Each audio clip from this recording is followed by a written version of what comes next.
Welcome to Ask Gwen, everyone. This morning with me via video, even though you people can't see us, I have Andy. And for those of you who've been living under a rock and may not know the little show, I shouldn't call it little though, America's Got Talent. Andy is going to be on America's Got Talent. So when we'll be recording this episode on August 19th, and I'm going to drop this episode as a bonus so people can tune in and cheer you on. So, Andy, I am going to welcome you and have you take it away. Hi, thank you so much for having me. It's wonderful to be here. My name is Andy Riggs, as she was saying, and I moved to San Diego in 2016 from Indianapolis, Indiana. And when I moved here, I started hearing things about this new choir called the Voices of Our City Choir, which was for people experiencing homelessness, a way for them to get together and just sing. And I talked to them right away when I moved here, but I didn't have a full time job yet. So I was kind of in search for that. And because I was really being cautious with my funds, I didn't get involved right away. But about a year later, after I got a little more established in the city, I joined to just kind of sing along, help out however I could. And then I started conducting for the choir. And now we are being featured on America's Got Talent. The first round, we auditioned, and Terry Crews gave us his golden buzzer, which was really incredible. And then last night, we competed in the quarterfinals. So they aired that episode last night. And then tonight at 8 o'clock, I think 8 o'clock for most time zones anyway, they will have the results of last night's thing. And then if we make it through that round, we'll do more. So it's been a very exciting journey, a really cool way for some wonderful people who have experienced a lot of trauma to have their voices uplifted and bring so much joy and hope to the world. Oh, yes. And for those of you who don't know, I can actually hold a tune. Right now, I can't hold a tune, but I was in choir myself. For those of you that don't know, I singing and music. Well, music is in my blood. I'll get to that story why, but singing is also a hobby of mine, and yeah, yeah, I may not look it as a journalist, but I'm like I can hold a tune with the best of them. If if you give me time, I can hold a tune. But yeah. And it's so funny you mentioned America's Got Talent because my dad, who I lost in 2019, worked for the big boys such as Neil Diamond, the Pink Floyd, John Denver, um, Dolly Parton. So that's why music is in my blood. I mean, geez, if it had gotten instilled in me as a child. So, and I was, let's just say this, I was not listening to child's music necessarily. I was listening to adult music like at age 8. And I'm like, okay, way too late as a child. But now they have all these singing competitions, and American Got Talent being one of them, American Idol being another one. And some of these choirs make it, some of these individuals make it, but others do not. So yeah, and so how did you guys get in contact with America's Got Talent? That's what I want to know. Well, they did a local audition in San Diego. And so part of the choir went to audition for that. And then we didn't hear back for a long time. And then months later, they were like, yes, you're going to go before the judges. And that's kind of how that worked. And we prepared this. We have a songwriting workshop for the choir. So they used one of the songs that the choir members had written together with our songwriting leaders. And then the golden buzzer happened, which was so exciting and really great. And that's kind of how it all got started. How cool is that? How cool. Yeah. And so, okay, I'm going to say not if, when you win. When do you win? No pun intended, there, you guys. But when do you win? What will this do? Will it take you up to the next level? Will it catapult you to a unknown unknown spot, which we don't know? And but do they give you a record label? I know with American Idol they do give you a record label and culture, and all that good jazz. But I don't know with uh America's Got Talent. Do they? So there is like $1 million prize for the winner of the competition, and you get to headline a show in Las Vegas, which would be really incredible. With the pandemic currently, I think things would just be delayed with that, but it's still a really wonderful opportunity. And the thing I think we're most excited about is it's giving a voice to people who don't often have the chance to use theirs in a way that is so productive. And so we're really grateful that our friends in the chorus are getting the opportunity to use their voices and uplift the world. And we've heard from people all around the world about new choirs they're forming in their cities and stuff like that, that they want to be able to do something similar to lift up the voices of our unsheltered neighbors. So that's probably what we're the most excited about. How cool is that? How cool is that? And now I want to ask you this. Were you homeless at any point, or did you just stumble across these guys and think, oh, I want to help?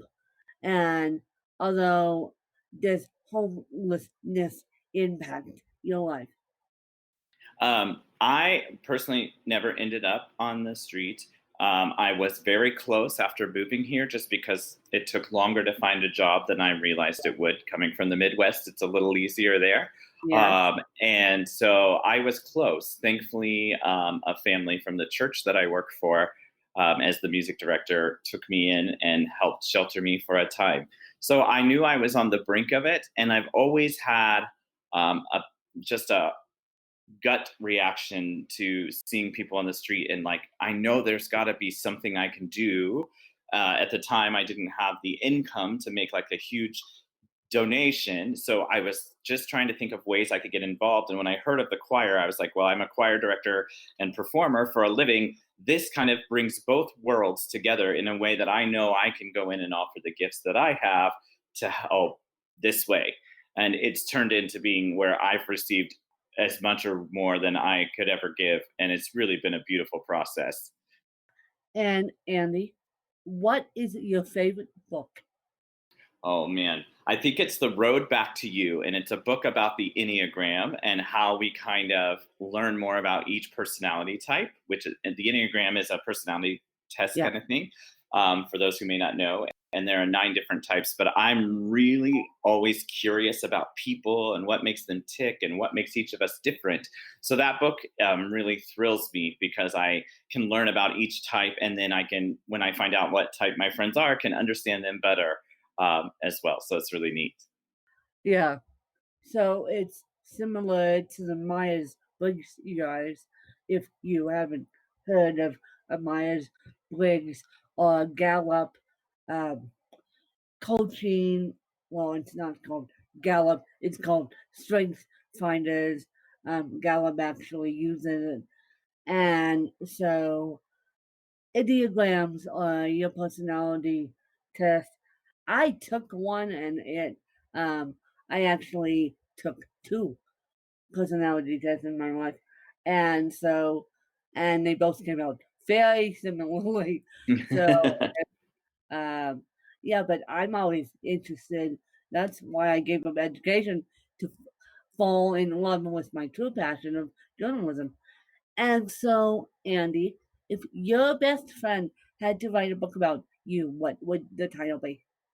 Yeah, so I had to think about that because I was like, I don't know. There's so many facets of me that I hope to portray and want people to know. And so I think it would be something like either my journey to finding my true self or singing my way through life, a story about Andy Riggs.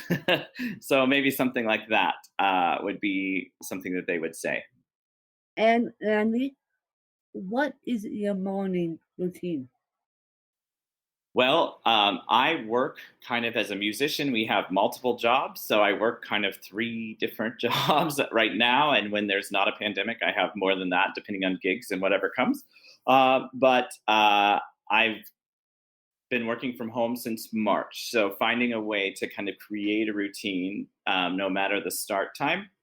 So a lot of days I get up, I'll go for a walk in the morning, a socially distanced walk, usually with a friend, just to kind of start the day out of the house, and then kind of come back, get a shower, get everything ready, have a nice, simple, healthy breakfast. And then I get to work either recording music or teaching lessons or something like that. So it's kind of it's pretty simple right now, but yeah, I try to always find a way to, if I can, get out of the house in the morning. That way, I can break up the day a little bit since I'm working from home. Yes. And I haven't told you guys this, but I am actually potentially going to be out in the San Diego area. I say potentially because um, Ed is looking 99% positive if I don't get another notification from my school, because I am actually becoming a journalist via Ashford University. And so in April of 2022, I'll actually be out in the San Diego area. I'm 99% positive that will happen. Be the only reason why I say I'm 99% positive that will happen isn't because I won't get my diploma. It's because the Ashford University transferred itself in the middle of a pandemic, mind you, to Arizona University Global.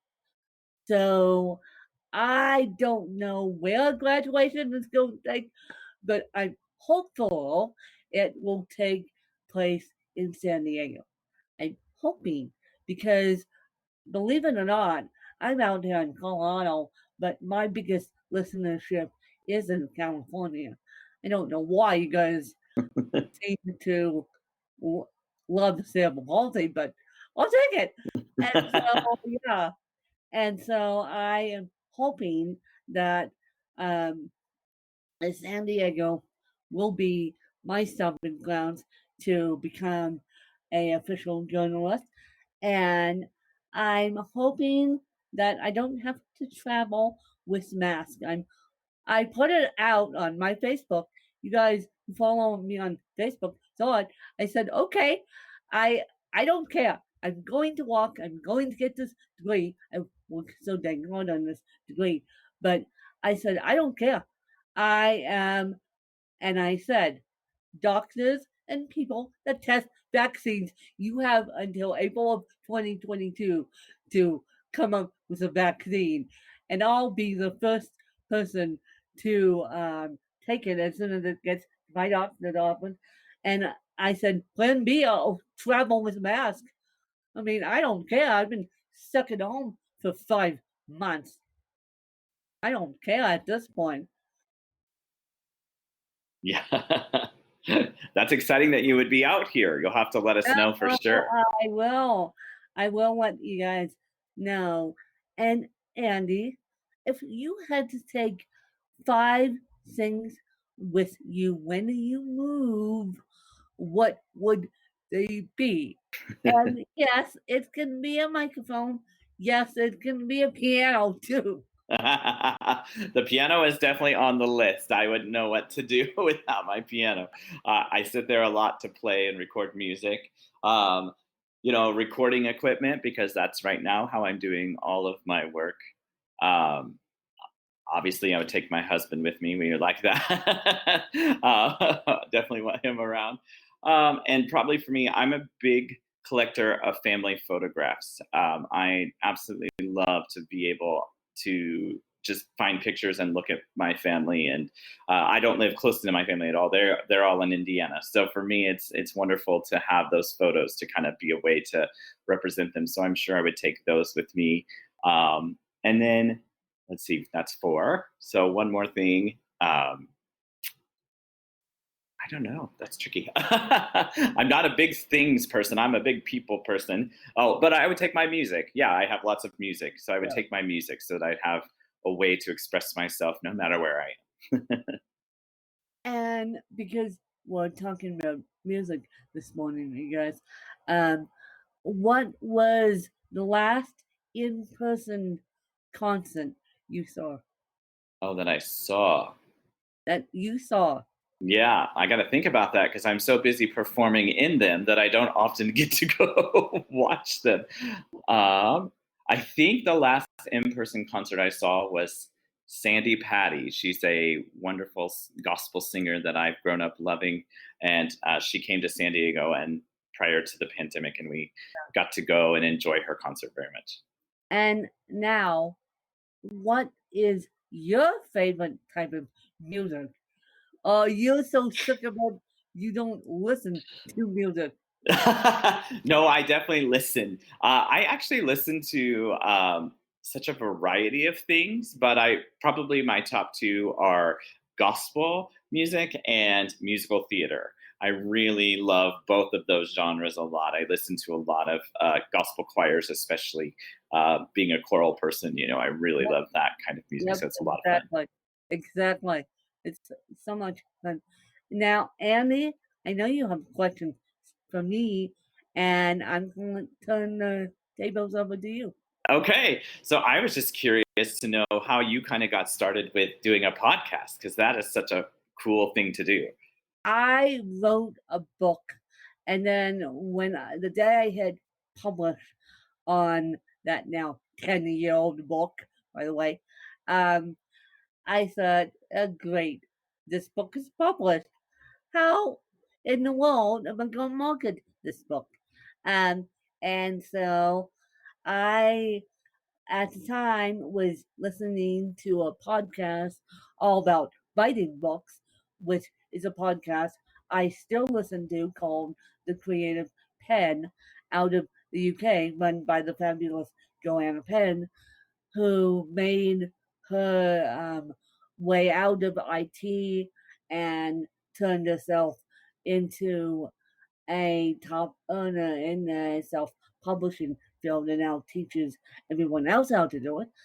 And so I'm like, okay, I am a big connoisseur of podcast.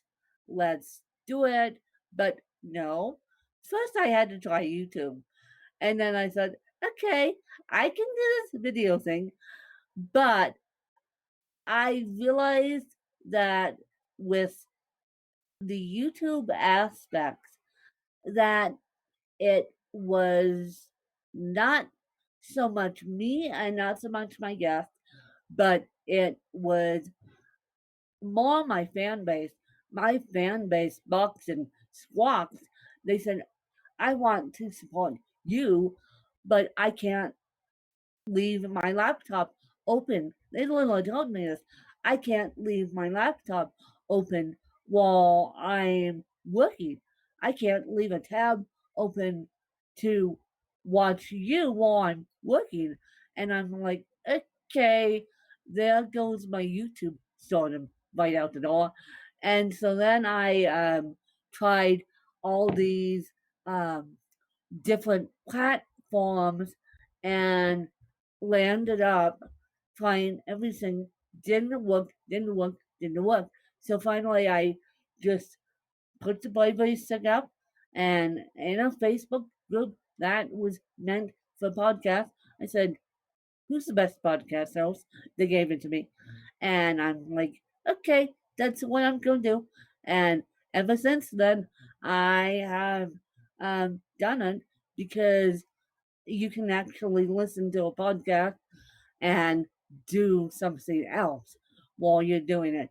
Whereas with YouTube, it's more complicated. Now, with the pandemic, it's even more complicated because every person and a brother is on the internet trying to work. So YouTube is struggling, podcasts are not. Wow. Wow, that's really informative. That's so cool that you do that. I love to listen to podcasts as well, and it's really been great to listen to yours. And so I'm really honored to be a part of it today. Oh, And you yeah, and I am honored to have you. Thank you so much.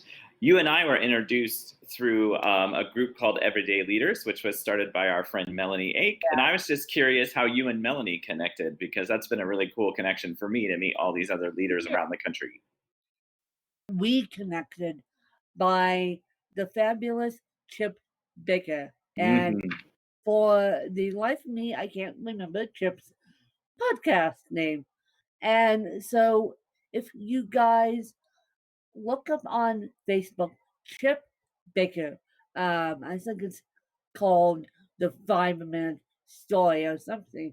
I have to ask Melanie what his podcast is. But if you guys follow Melanie Ake on Facebook, she'll connect to you with Chip, whereupon you can be connected with her. And she also has a podcast called 50 and 50 Leaders too, and you can find that. And she's phenomenal in what she does, and yeah.